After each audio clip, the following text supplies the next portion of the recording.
Hello all, today we are going to start with the next topic, that is the processing of tea.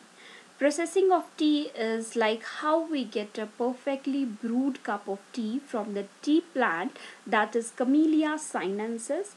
So in processing of tea, it is the method in which the leaves from the tea plant Camellia sinensis are transformed into dried leaves for brewing tea.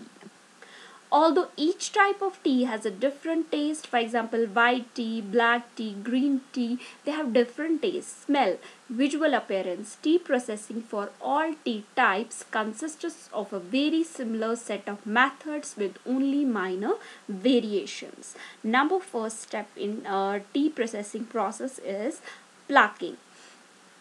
Tea leaves and flushes. Flush, is defined as the very first plucking of a tea plant's harvest season. So the tea leaves and flushes, which include a terminal bud and two young leaves, are picked from Camellia sinensis typically twice a year during early spring and early summer or late spring.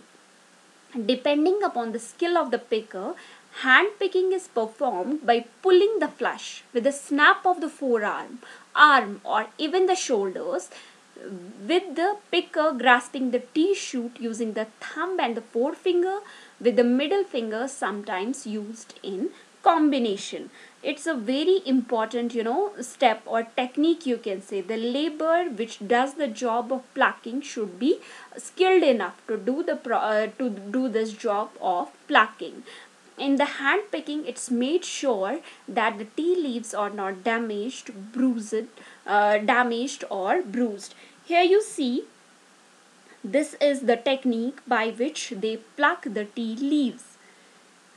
They hold the grass, they hold the shoot and rotate it with a snap of the forearm or arm or shoulder. In this way they make sure that the leaves are not bruised or damaged. So this is the technique by which plucking is done. Now let me tell you, picking is done by hand when a higher quality tea is needed. Tea flashes and leaves can also be picked by machine, though there will be more broken leaves and partial flashes, reducing the quality of the tea. So the higher quality tea is obtained by hand plucking only. Now next step is withering or wilting. In this step, the tea leaves will begin to soon wilt after picking with a gradual onset of enzymatic oxidation. Withering is used to remove the excess water from the leaves and allows a very slight amount of oxidation. The leaves can be either put under the sun or left in a cool breezy room to pull moisture out of the leaves. Why is this process important withering or wilting? It's important in promoting the breakdown of the leaf protein into free amino acids and increases the availability of the freed caffeine. Or you can say, by breaking down of the leaf protein, and as a result what happens, amino acids are freed, and as a result caffeine is also freed, which changes the taste and aroma of the tea. So here you can see in this image, these tea leaves are left here for withering or wilting. The next step is disruption or leaf maceration.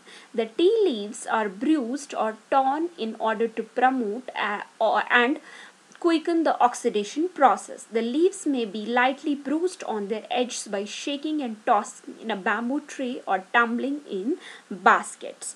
More extensive leaf disruption can be done by kneading, rolling, tearing, crushing, usually done by machines. So here is the disruption done by hands, and in this machine, in these baskets, tumbling baskets, they are also doing the leaf maceration or disruption. Now let me tell you, the fourth step is oxidation. The leaves are left on their own in a climate controlled room where they turn progressively darker. This is accompanied by agitation in some cases. In this process, the chlorophyll in the leaves is enzymatically broken down and its tannins are released or transformed. Oxidation is highly important in the formation of many taste and aroma compounds. which give tea its liquor color, strength and briskness.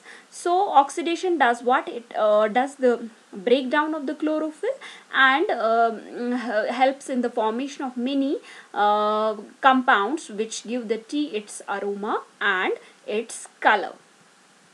So here is the oxidation of the tea. Here you can see the color has changed from this green to darker, a more darker color. So this is all for today. In our next lecture, we'll be studying the next steps in the processing of the tea. Thank you so much.